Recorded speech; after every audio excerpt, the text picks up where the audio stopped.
Hi dears, ഈ video കാണുന്ന rose flowers ഞാൻ എഗ് ട്രേ വെച്ചിട്ടാണ് ഉണ്ടാക്കിയെന്ന് പറഞ്ഞാൽ നിങ്ങൾ വിശ്വസിക്കുമോ? വിശ്വസിച്ചേ പറ്റുള്ളൂ. ഞാൻ അത് എഗ് ട്രേ വെച്ചിട്ടാണ് ഉണ്ടാക്കിയേക്കുന്നത്. സോ അതിന് വേണ്ടിയിട്ട് എഗ് ട്രേയിൽ ഓരോ റൗണ്ടും ഞാൻ സൂക്ഷിച്ച് ഇവിടെ ഒന്ന് കട്ട് ചെയ്തെടുക്കുന്നുണ്ട്. അതിനുശേഷം 4 സൈഡിലായിട്ട് 4 കട്ട്സും കൂടി ഞാൻ ഇട്ട് കൊടുക്കുന്നുണ്ട്.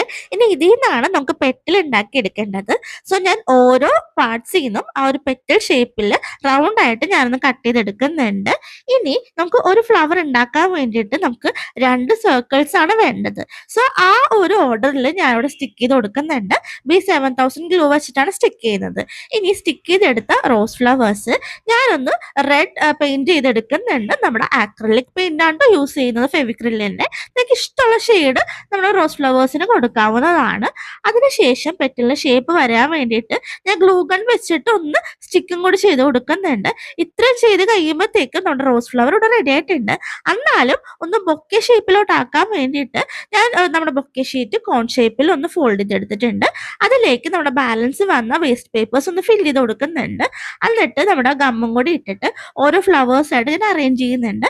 ഇത്രയും സ്റ്റെപ്സ് കംപ്ലീറ്റ് ചെയ്യുമ്പോൾ നമ്മുടെ അടിപൊളിയായിട്ടുള്ളൊരു ബൊക്കെ ഇവിടെ റെഡി ആയിട്ടുണ്ട്. സോ ഇഷ്ടപ്പെടുവാണെങ്കിൽ നിങ്ങൾ തീർച്ചയായിട്ടും ഒരു റെഡ് ഹാർട്ട് എങ്കിലും ഒന്ന് കമന്റ് ചെയ്യണേ.